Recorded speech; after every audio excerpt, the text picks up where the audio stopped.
Okay, in this video, I wanted to cover with you really quickly about rulers and guides that will make your life a lot easier as you apply repetition and consistency and alignment to your magazine draft. So when you watch the tutorial videos, I watched through those just this week and realized that they kind of mention rulers and guides a little bit, but just a tad. And I wanted to show you how useful they can be and how quickly you can set them up. So I have two documents that I want you to take a look at so you can kind of see how it works. And how to quickly create them for your draft so that you make your life a whole lot easier as you're laying out your design. So with that said, we are in my mock draft, and you can see my spread right here. There's another term that I did not cover with you that magazine designers use quite often, and that is bleed. In fact, you'll hear it across the board as a graphic designer, so it's something to kind of make note of and remember. And that is when we talk about bleed, we are not talking about ink bleeding on a page and making a mess or anything like that. What we're talking about is the fact that an image or a color or some type of something, the printed material, is going to go all the way to the edge of a page. Now, you may think that most printers actually print all the way to an edge of a page, and that's just not the case. Actually, most printers only print to about a fourth of an inch to the page. So there's about a 1/4 inch border around on all sides. And with that said, what ends up happening is the pressman, the man who works on the printing process to actually produce your finished product, they will load in a larger size sheet, and then they will print everything off. You'll end up with this very nice little white border around the edge. And then before you actually get it back from the press shop, they will take a gigantic paper cutter and trim off those white edges. So to give that kind of effect and to basically tell the pressman that that's what we want, you want to make sure that you take your images all the way to the edge. Oftentimes when I get drafts from students, I see them place it inside of this purple and pink box. Let me switch over to a blank document so you can see just a little bit better what I'm talking about. So this is exactly like the spread I just clicked off of. It just doesn't have any artwork or type on it. But this purple and pink box, for the sake of calling it something, we're going to call it a safety or a bounding box. Anything that's inside of this box will be guaranteed to show up on your page. The nice thing about it is that if you keep it inside of these lines on the outer edges, they will not be trimmed off as they trim off those white borders after they print the pages. And on this inside, if you keep it inside of this purple line towards the center, the black line is actually where the seam of your magazine would be. And so if you run words up here and you think about how a magazine lays out when you lay it flat on a desk or a table, it kind of curves and it's hard to see words all the way in here. So with that said, you want to keep anything, mostly text, definitely, inside of this pink and purple safety box, all right? And then images or colored backgrounds, I'm going to switch back to my mock assignment. You can see that I've run them to the edge. Now, take into consideration here, the most important piece of this photo that it bleeds out on all three sides is the face of Christ and this disciple that he's talking to, all right? And then also you can see my words. I actually run my words over that safety box, but it's on the outside, so I don't have to worry about it getting stitched into the binding. But instead, you can see that I have basically, there's about a 1/4 inch right here that is clear, and they would obviously cut to make sure that that was fitting within. Does that make sense?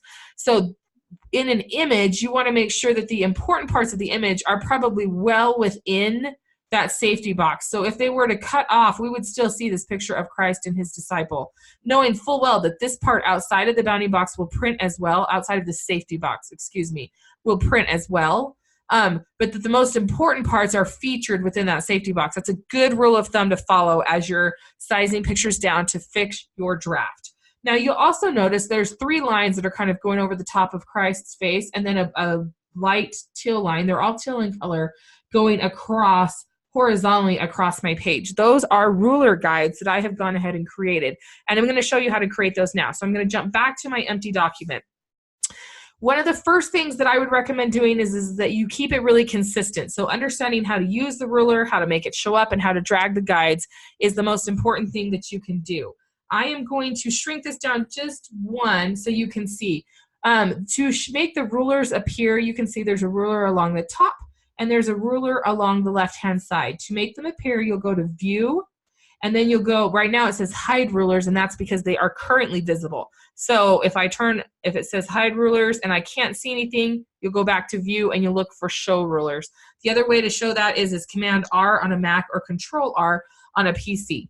So that's the first thing to make your rulers show up. The second thing I want to point out to you about the rulers and being able to pull your guides is this little box in the top, left-hand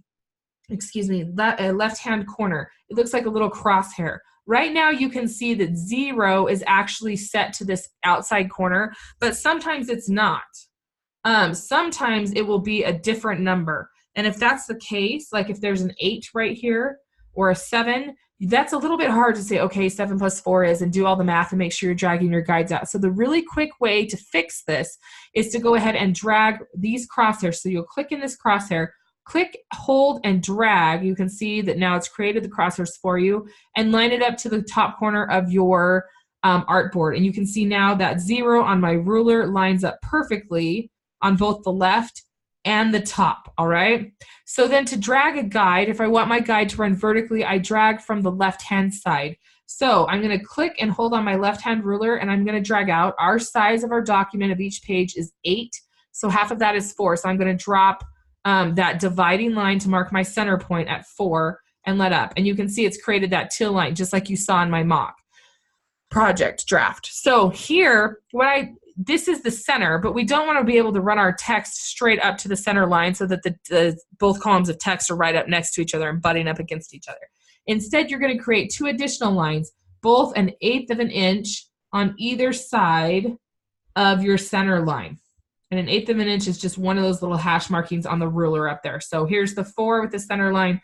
This hash marking is 1/8 of an inch under 4. This one is 1/8 of an inch over 4. And now you can see I've got 3 till lines, which create me basically my center line and a gutter. Then to create a horizontal line, you're going to go ahead and click on your top ruler, click and hold and drag down. And you can see here that half of 10, because that's our height, is 5.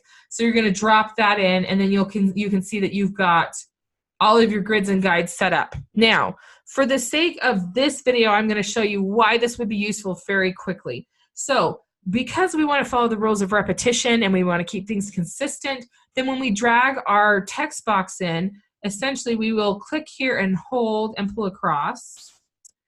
And because you can't see text, I'm just going to go up to type and insert placeholder text for you so you can see.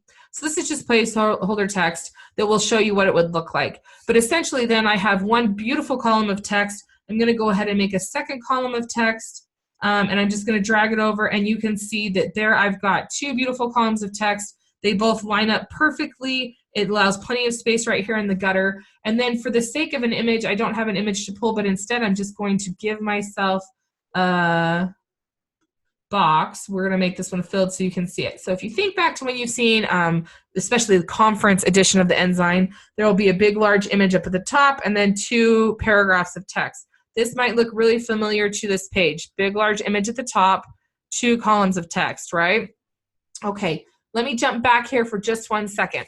The other thing that you'll want to keep in mind is you will probably want to create those gutters on your horizontal box as well. I just eyeballed it, but creating the gutters is going to make you the most efficient at keeping all the space between your text and your images the same, and then also between 2 columns of text, all right? So that's really, really, really important as far as keeping that alignment and consistency working for you. Now here's the thing, how do you create guides over here? Again, see, there's that problem. The 8 actually starts right here in the center line. So again, you go up to the crosshairs, click and drag, and now drag your crosshairs not to the top left corner, but to the top left corner of the second page in your spread.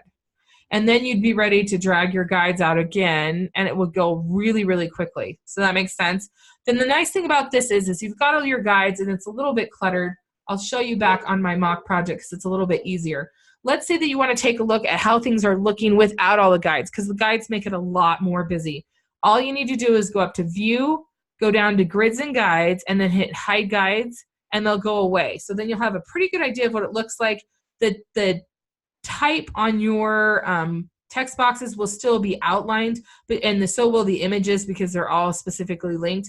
But then you can see really clearly, okay, I've got good spacing, the general idea of what it's going to look like. Again, to turn it back on, just go back to View, Grids and Guides, and Show Guides.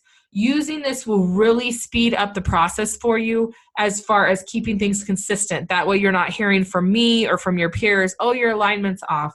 oh, the width of your columns isn't the same. It's a really quick way to make sure that you're hitting all those perfectly rather than having to make those changes during week 2 as you refine. So with that, I'm going to leave you to set up rulers and guides and put that to use in your magazine draft.